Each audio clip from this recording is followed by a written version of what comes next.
ചരിത്രത്തിൻ്റെ ഗിരിശൃംഗങ്ങളെ സ്പർശിക്കുകയും അഗാധതകളെ അറിയുകയും ചെയ്ത മനീഷിക്ക് വിട. പ്രൊഫസർ MGS നാരായണന് മുന്നിൽ കാലം കൂപ്പുകൈയോടെ നിൽക്കുന്നു.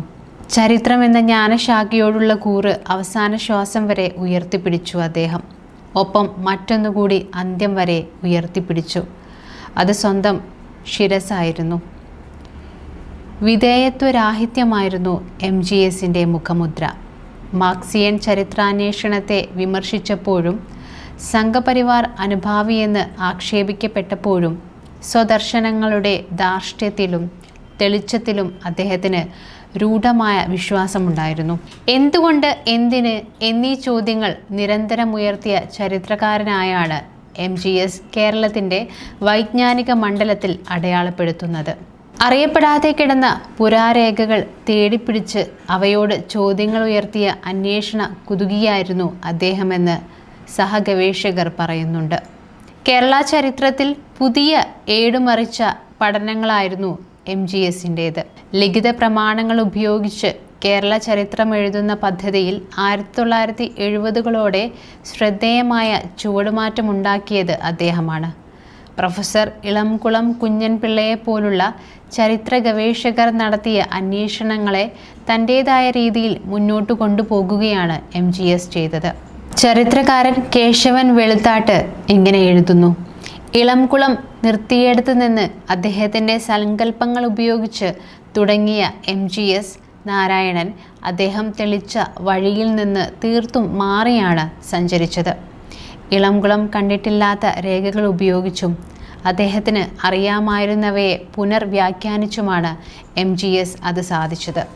മഹോദയപുരം തലസ്ഥാനമാക്കി ഭരിച്ച ചേര രാജാക്കളെ ആധാരമാക്കി MGS രചിച്ച പെരുമാൾസ് ഓഫ് കേരള കേരള ചരിത്ര പഠനത്തിൽ വഴിത്തിരിവുണ്ടാക്കിയ ഉദ്യമമാണ്. ഞാൻ പരിശോധിച്ച പ്രബന്ധങ്ങളിൽ മികച്ചത് എന്ന് സാക്ഷാൽ AL ഭാഷ വിശേഷിപ്പിച്ച ഗവേഷണ ഗ്രന്ഥമാണിത്. കേരള ചരിത്ര പഠനത്തിന് രീതിശാസ്ത്രപരമായ അടിത്തറ പണിതത് MGS ആണെന്ന് നിസ്സംശയം പറയാനാകും. പ്രാചീനമായ പഴന്തമിഴ് കാലഘട്ടത്തെക്കുറിച്ചും മധ്യകാലത്തിൻ്റെ അവസാന ദശകങ്ങളെക്കുറിച്ചുമൊക്കെ ആധികാരിക രേഖകളുടെ സഹായത്തോടെ അദ്ദേഹം പഠിച്ചിട്ടുണ്ട്. കോഴിക്കോട് നഗരചരിത്രത്തെക്കുറിച്ചുള്ള പഠനവും ശ്രദ്ധേയമാണ്. ദീർഘവീക്ഷണമുള്ള അധ്യാപകനും ഗവേഷണ മാർഗദർശിനിയുമായിരുന്നു MGS നാരായണൻ.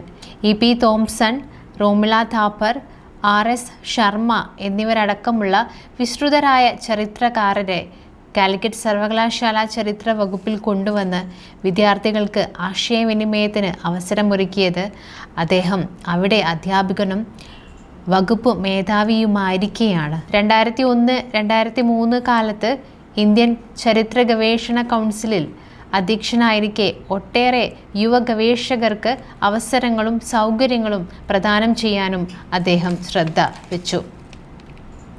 AB വാജ്പേയി സർക്കാരിൻ്റെ കാലത്താണ് ICHR അധ്യക്ഷനായത് എന്നതിനാൽ സംഘപരിവാറുകാരനാണെന്ന വിമർശനം MGSന് നേരെ ഉയരുകയുണ്ടായിരുന്നു. എന്നാൽ ചരിത്രത്തിൻ്റെ നിഷ്പക്ഷ വായനയോട് മാത്രമാണ് പ്രതിജ്ഞാബദ്ധതയെന്ന നിലപാടിൽ അദ്ദേഹം ഉറച്ചുനിന്നു. ഇടതുപക്ഷ ചരിത്രകാരരുടെ പാണ്ഡിത്യത്തെ ആദരിച്ചപ്പോഴും അവരുടെ ചരിത്ര വിശകലന പദ്ധതിയോട് അദ്ദേഹം കലഹിച്ചുകൊണ്ടിരുന്നു. പൗരത്വ നിയമ ഭേദഗതിയടക്കം നരേന്ദ്രമോദി സർക്കാരിൻ്റെ നയങ്ങളെയും അദ്ദേഹം വിമർശിച്ചു. സ്വതന്ത്രവും സക്രിയവുമായ തീക്ഷണയുടെ ഉടമയായിരുന്നു MGS നാരായണൻ. അദ്ദേഹത്തിൻ്റെ അന്വേഷണങ്ങൾക്ക് മൂർച്ചയും നിലപാടുകൾക്ക് സ്ഥിരതയുമുണ്ടായിരുന്നു. ചരിത്ര പഠനശാഖയ്ക്ക് അദ്ദേഹം പുതുക്കവും പുഷ്ടിയും നൽകി. ആ വിയോഗം തീരാ നഷ്ടമാണ്. ഇനിയും ഒരുപാട് ചരിത്രം കുറിക്കാനുള്ളതും ബാക്കി വെച്ചാണ് അദ്ദേഹം കടന്നു പോകുന്നതെന്ന അറിവ് വേദന പകരുന്നു.